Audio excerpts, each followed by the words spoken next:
සුපිරි අධිවේගයක් පරදා ඔබ මවිත කරවන වේගයක් විඳ ගන්න. පියවර තුනකින් Sri Lanka telecom fibre optic ජාලයට එක්වන්න. slp.lk වෙත පිවිසෙන්න. Making headlines on First at 9. Landmark decision. A US jury rules a weedicide containing glyphosate led to cancer. FTA study. The President appoints an expert committee to study the free trade agreement with Singapore report due within 2 months. Unabating strike. The railway trade union action enters its 4th day. Position of opposition leader. Politicians express their views on the Speaker's decision. Joyride. An airline employee steals a plane and crashes after a carefree ride.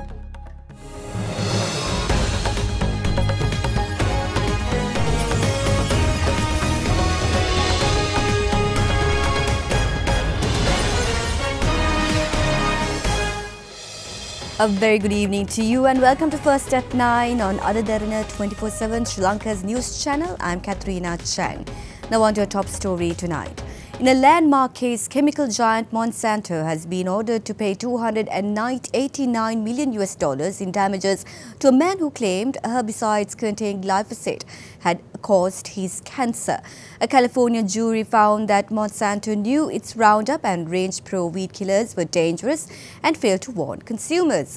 It's the first lawsuit to go to trial alleging a glyphosate link to cancer and will undoubtedly set a massive precedent for thousands of other cases claiming Monsanto's famous herbicide causes non-Hodgkin's lymphoma.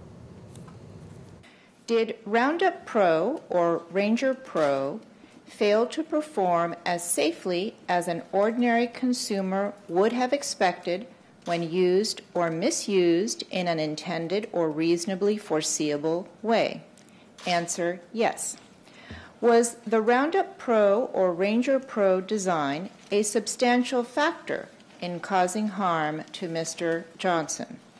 Answer, yes. The case of school groundskeeper 46-year-old Dwayne Johnson was the first lawsuit alleging glyphosate causes cancer to go to trial. Monsanto, a unit of Bayer AG following a $62.5 billion acquisition by the German conglomerate, faces more than 5,000 similar lawsuits across the United States. A jury at San Francisco's Superior Court of California deliberated for 3 days before finding that Monsanto had failed to warn Johnson and other consumers of the cancer risks posed by its weed killers. It awarded $39 million in compensatory and $250 million in punitive damages. Monsanto and its parent company pharmaceutical group Bayer denies that glyphosate, the world's most widely used herbicide, causes cancer and says decades of scientific studies have shown the chemical to be safe for human use. Johnson's case, filed in 2016, was fast-tracked for trial due to the severity of his non-Hodgkin's lymphoma, and his doctors said he is unlikely to live past 2020. The implications of this verdict, however, will be felt far beyond Monsanto's headquarters in Missouri. Glyphosate is the world's most common weed killer and the science about its safety is still far from settled. In 2015, the International Agency for Research on Cancer, the World Health Organization's cancer agency, concluded that it was probably carcinogenic to humans. But the US Environmental Protection Agency continues to insist that glyphosate is safe when used carefully. According to a 2017 special report by the Food and Agricultural Organization of UN and the World Food Programme, farmers until recently relied heavily on the use of the herbicide glyphosate, also known as Roundup, by Monsanto to control weeds in their paddy fields. In 2014, a presidential decree banned its use in most agricultural sectors in the belief that it was responsible for the high incidence of chronic kidney disease among paddy farmers, especially in north-central, northwestern, Uber and eastern provinces. However, on the 11th of July, after much deliberation on pros and cons of the use of the weedicide, it was decided to lift the ban on 11th of July this year. Issuing a gazette, the Minister of Agriculture announced that glyphosate can only be used on tea and rubber cultivations. But will the landmark case set a precedent on cases against glyphosate in Sri Lanka? We contacted the Secretary of the Bar Association of Sri Lanka, Attorney at Law, Kaushala Navaratna, on the matter. So, however, in Sri Lanka, we don't have the proper legal mechanism to ban this. Therefore, it is time for us that is the Bar Association of Sri Lanka, to initiate certain steps and to compel the government taking the best interest of the citizens of the country to ban the glyphosate being used in Sri Lanka.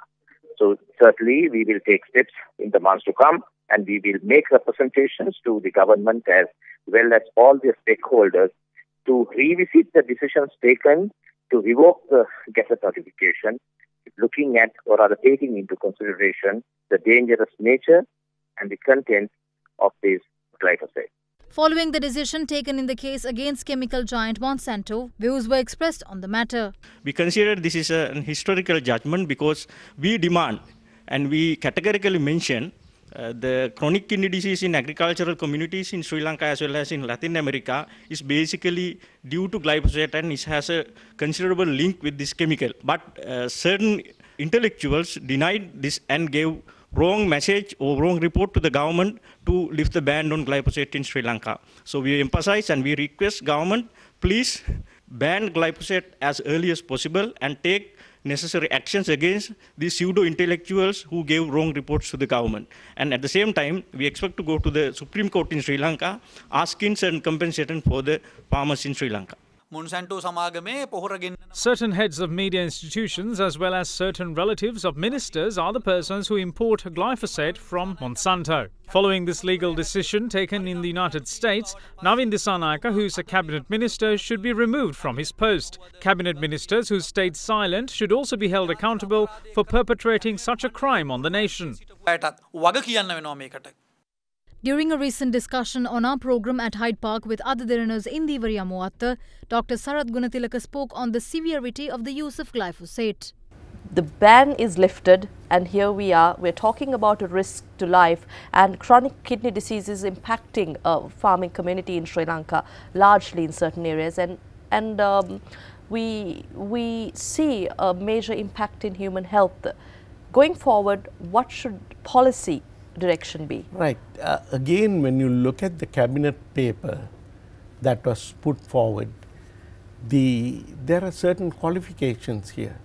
You're going to use it for the next 3 years and use glyphosate according to the standards.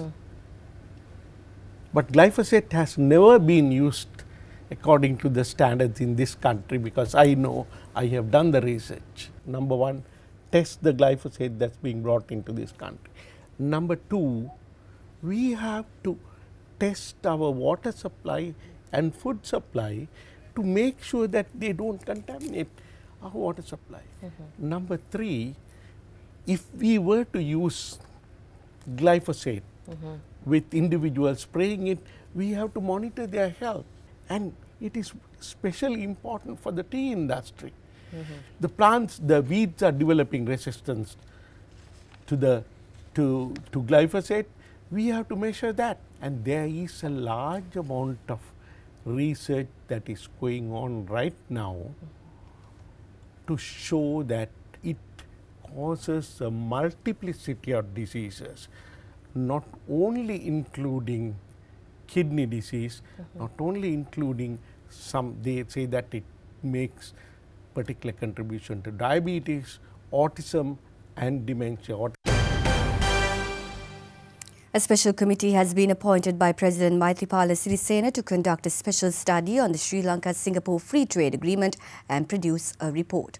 The Presidential Media Unit says that the final report is due to be handed over to the President within 2 months. The Sri Lanka-Singapore Free Trade Agreement was inked on the 23rd of January this year, with Minister of Development Strategies and International Trade Malik Samaravikrama signing it on behalf of Sri Lanka, while Minister for Trade and Industry of Singapore S. Iswaran signing it for the other side. The FTA provides trade concessions for selected trade good between the two countries. Political parties of the opposition, trade unions as well as various other factions, however, expressed their objections over the FTA, calling it a malignant agreement for Sri Lanka. Minister Samaravikrama, however, brushed off all such allegations in Parliament. The joint opposition, however, alleged yesterday that the Gazette notification pertaining to direct taxes related to the FTA with Singapore is designed to mislead the public. The Prime Minister, however, voiced the government's willingness to explore any possible issues pertaining to the FTA in question. But I can't see the FTA at Singapore having a harmful effect, and we are monitoring it. So we review it to ensure that if there is some problem, we can take it up. With much conjecture prevailing over the agreement, President Maithripala Sirisena today took measures to appoint a specialist committee to conduct a special study of the FTA and produce a report. The 5-member committee is led by former Vice-Chancellor of the University of Colombo, Deshamane Professor Emeritus W.D. Lakshman. He is joined by former professors of economics, Sirimevan Kolumbagi and Ajitha Thinnakon, as well as economic consultant Dr. Sanat Janetti and former Assistant Governor of the Central Bank, R.A. Jayatissa. All factions are welcome to submit their views and proposals to the committee, and its final report is due to be handed over to the President within 2 months. The strike launched by the railway trade unions continued for a 4th day today, and consequently the train services were not in service. The railway trade unions, however, convening a media briefing, said that it was agreed that few trains would be in operation upon a request made by the railway authorities. The railway trade unions began a strike last Wednesday over the delay of the cabinet paper, which they say would rectify salary anomalies of railway employees. The strike severely affected the train services and only 2 passenger trains were in operation today. Meanwhile, the train which travelled to Avisavilla last night did not return to Colombo and was seen stopped at the Avisavilla station.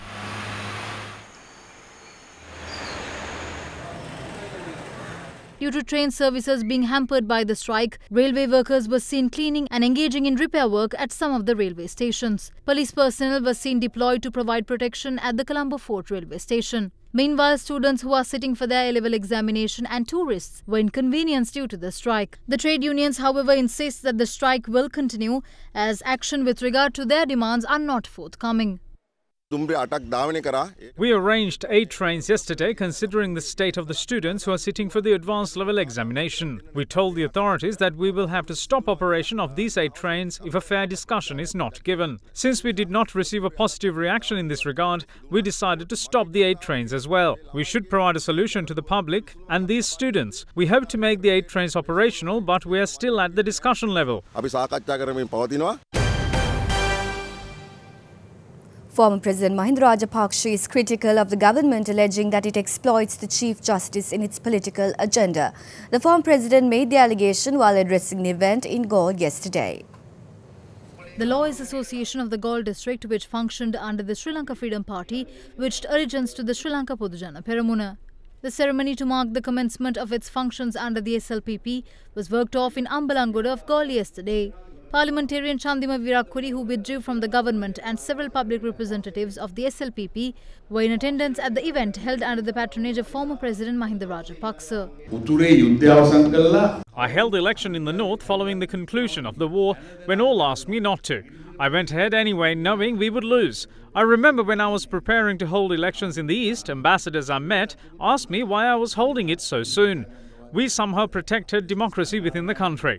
When the issue of Chief Justice Bandaranayake came up, we took measures in line with the Constitution. We appointed a parliamentary committee and called for evidence. A justice of the Supreme Court came and gave evidence against her. Ministers of the current government such as Rajitha Senaratne and Nimal Siripal de Silva, who was its chairman, was party to that decision. A new court is established and this is the first time the court is used for political revenge. Cases are selected with the Minister of Justice during a meeting at night at the ministry. I read the list the other day and it's the likes of Rajitha and Champika who recommend which cases to be taken up to the Attorney General.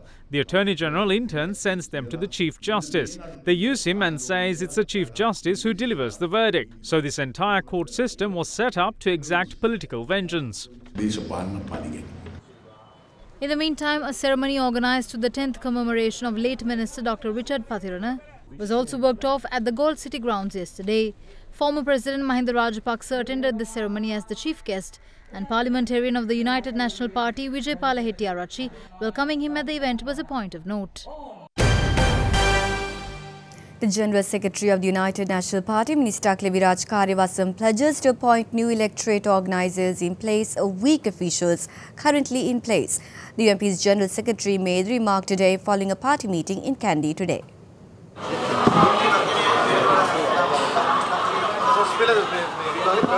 I believe there is a political agenda at play here. By conducting a strike in the midst of the advanced level examination indicates that they behave as if they don't have children themselves. It should also be said that a day will come when the public will attack very soon.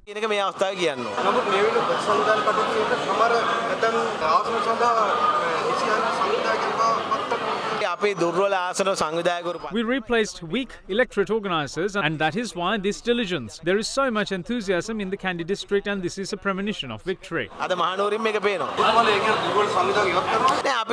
We will take measures to address shortcomings across Sri Lanka and appoint new organisers.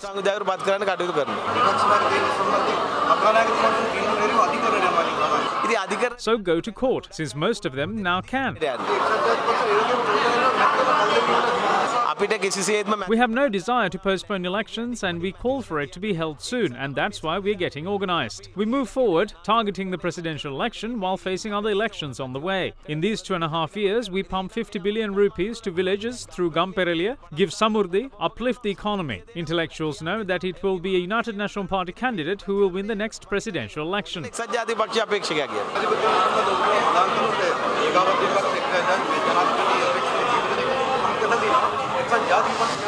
We will discuss the matter at the working committee and make a decision. You are watching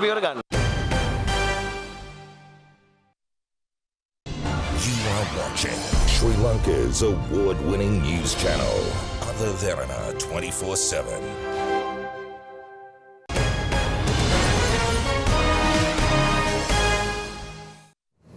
Senior Attorney at Law Gominda Asiri labels the 19th Amendment to the Constitution as a dismal failure and insists the country should certainly have more for a 20th Amendment. Speaking at Hyde Park, hosted by Indivari Amuwatha, he added that the 20th Amendment should also be used to take off some of the dangerous elements included in the 13th Amendment to the Constitution. Touching on the executive presidency, Senior Attorney at Law Gominda Asiri expressed his staunch support of the existence of the executive, highlighting it as a predominant factor in Sri Lanka defeating terrorism. If you talk about the constitutional amendments that are necessary, I think we spoke about the amendments that have already been brought, but we are also ahead of certain changes that are being discussed, amendments that are being discussed.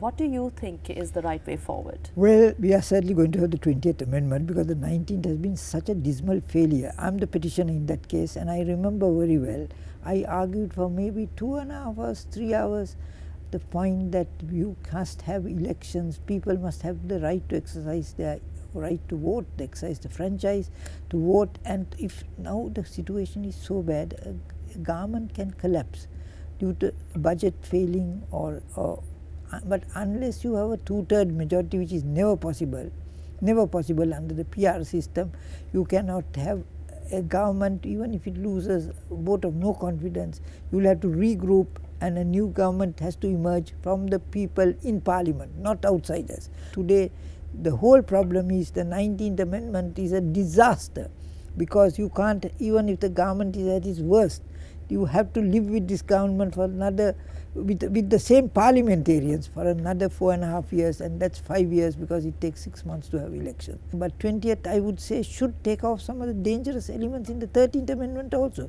There's something I'd like to clarify with you quickly. Your view, as you talk about the President, the executive, should we retain the powers? Yes, we must, because we won the war because of that, we keep the land because of that. And why do we need an executive in the future? In the future we need, because we can see what is happening today, weak governments. No government is strong enough to be in control of affairs. It's very unlikely. We shouldn't have governments like that came in 1970 or 19 subsequently, because if you give too much power, then they become absolutely undemocratic. So I think we must have a majority government, but there must be a majority. If there is no majority as at present, it's the president that holds the country together. And we won the war because of the presidency, and we must win. We might have terrorism again, we might have various other disasters, natural or unnatural, but still we need the presidency. And that executive from within parliament or separate, continue to be a separate? No, it should be a people's president.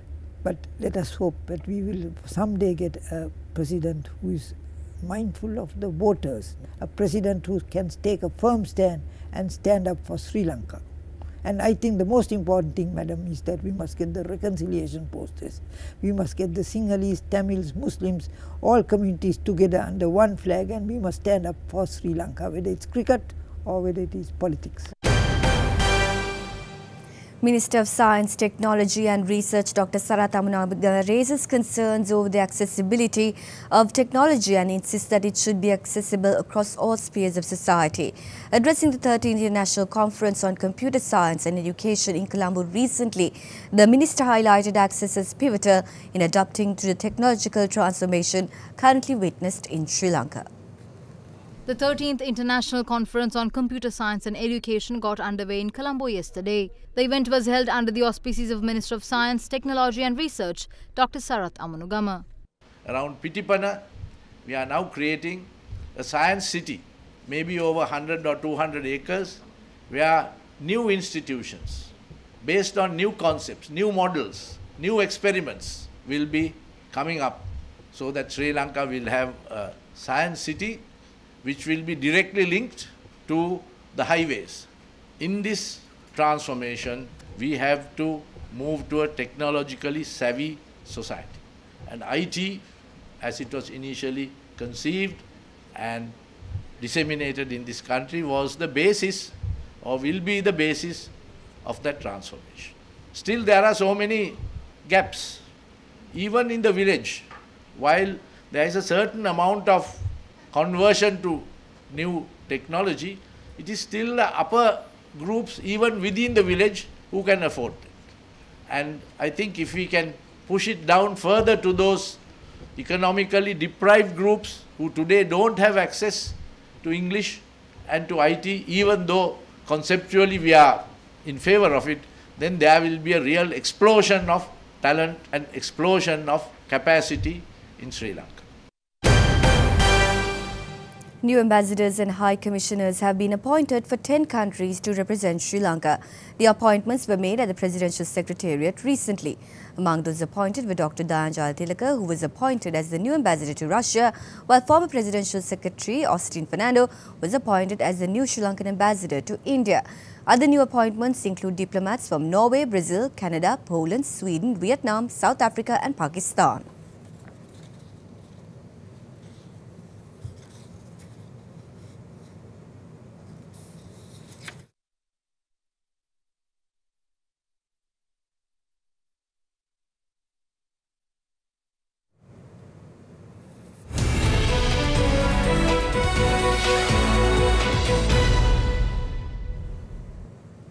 Tesla Incorporated and Chief Executive Elon Musk was sued twice yesterday by investors who said they fraudulently engineered a scheme to squeeze short sellers, including through Musk's proposal to take the electric car company private. The lawsuit were filed 3 days after Musk stunned investors by announcing on Twitter that he might take Tesla private in a record $72 billion transaction that valued the company at $420 million per share, and that funding had been secured. In one of the lawsuits, the plaintiff said Musk's tweets were false and misleading, and together with Tesla's failure to correct them, amounted to a nuclear attack designed to completely decimate short sellers. Another lawsuit said Musk's and Tesla's conduct artificially inflated Tesla's stock price and violated federal securities laws. Short sellers borrowed shares they are believed overpriced, sell them and then purchase shares later at what they hope will be a lower price to make a profit. Such investors have long been an irritant for Musk, who has sometimes used Twitter to criticize them. Musk's tweet on Tuesday helped push Tesla's stock price more than 13% above the prior day close.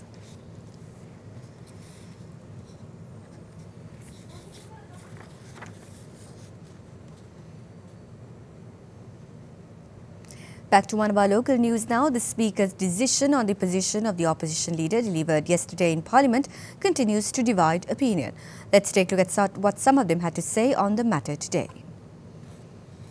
The Speaker says that we are MPs of the UPFA and that is a true fact. The next thing he says is that the UPFA have made agreements with the government and gained ministerial positions. Hence, we cannot be given the chance to become the leader of the opposition. We're not going to sit back. We will fight. The opposition should highlight the faults of the government, uncover scams and thefts, and we have no objections on that, since that is the duty of the opposition. But if they are trying to topple the government by hurting and inconveniencing the the public, it's a sign of redundant politicians. There is parliamentary procedure and we follow the House of Commons, and that is petition that has been practiced over the years. It's very simple. You are a party that ran for election individually, that party, or in a coalition, and you're not in the government ruling coalition, to have the numbers, take a claim for the leader of the opposition as an opposition party. So they call it joint opposition. It's not a party. There's a party called the Sri Lanka Podujana Peramuna, but these people are not members of that party. So what is the problem? There is 0 members in the Sri Lanka Podujana Peramuna party. There is no party called the joint opposition. Joint opposition is something that the media created. You recall there was a whole issue about whether you should use the towards joint opposition or not, because they are not a registered party. There is no joint opposition. Why do they want to stay in the Majapala Citizens Party and ask for the leader of the opposition?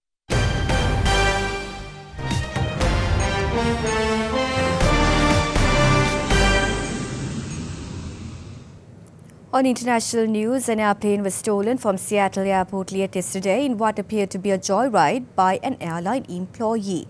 Authorities said the man had made an unauthorized takeoff, forcing Seattle Tacoma International Airport to close. The empty passenger plane later crashed on a nearby island.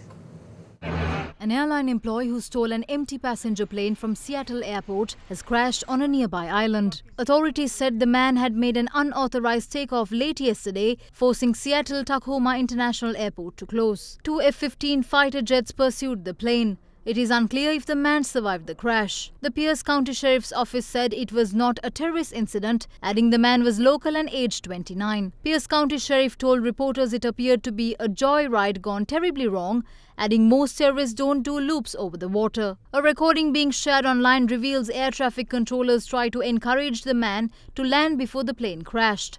The Seattle Times described the man as sounding carefree and wild, while a number of videos on social media show the plane flying over the area in an erratic manner. The plane was a Horizon Air Q400 crashed on the south of Ketron Island near a military facility. In the audio recording, the man can be heard starting to worry about how much fuel he had on board. I'm going to land it like safe kind of manner. I think I'm going to try to do a barrel roll, and if that goes good, I'm just going to nose down and call it a night. He also suggests he could land the aircraft by himself because he had played some video games.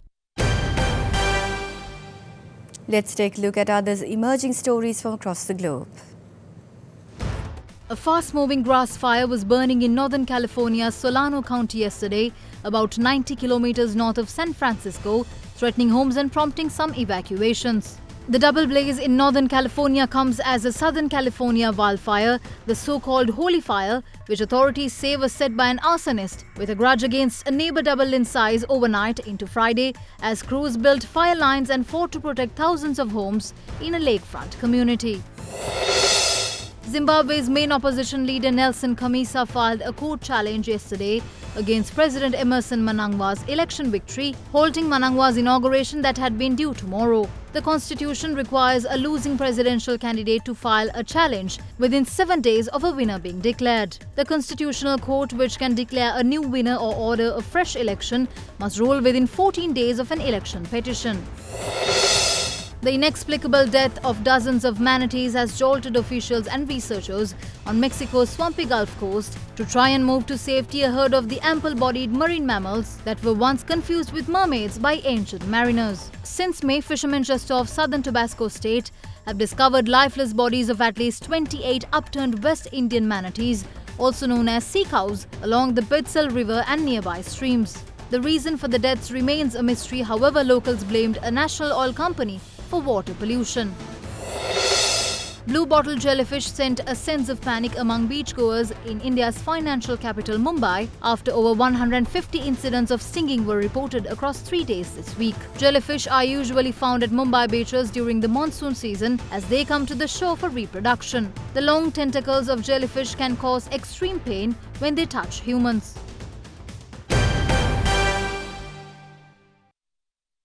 You are watching Sri Lanka's premier news channel, Derana 24/7.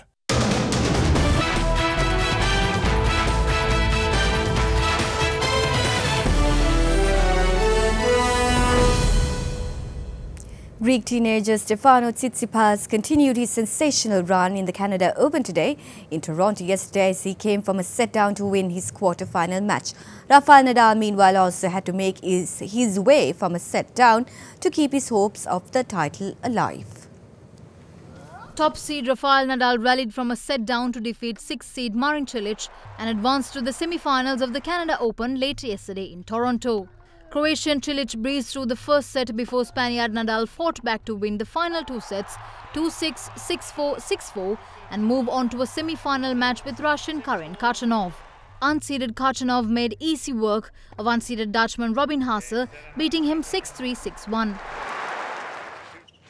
Meanwhile, Greek teenager Stefanos Tsitsipas staged an extraordinary comeback to beat world number 3 Alexander Zverev 3-6, 7-6, 6-4. Zverev won the first set 6-3 and was serving for the match at 5-4 in the second when Tsitsipas broke with a set going a tiebreaker. Zverev failed to convert 2 match points in the tiebreaker and later double faulted at 10-10. Tsitsipas had his chances too but eventually prevailed on his 6th set point. A double fault from Zverev, match point at 4-5 sealed it for Tsitsipas and sent the defending champion out of the tournament. The win is Tsitsipas' third against a top 10 player at this tournament, beating Dominic Thiem on Wednesday and Novak Djokovic on Thursday. He will play Kevin Anderson for a place in the final after the South African brushed off Bulgarian Grigor Dimitrov 6-2, 6-2. You are watching Sri Lanka's #1 news channel, Other Derana 24/7. Sheila Fernando is at the Other Derana Weather Centre with your forecast first evening edition.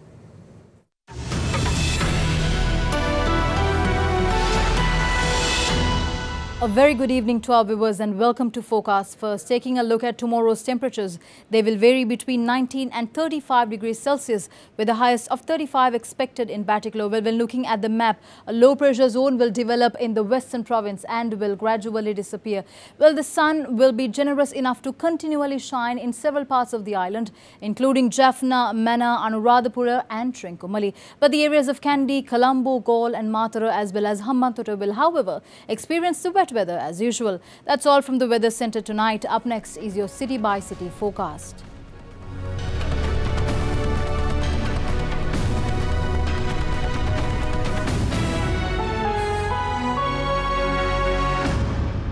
And before we go, we'd like to take you to some of Europe's most beautiful fairy tale castles and palaces, which include the famous Blenheim Palace, Neuschwanstein Castle and Landskorn Castle. Hope you enjoy these visuals and have a pleasant evening.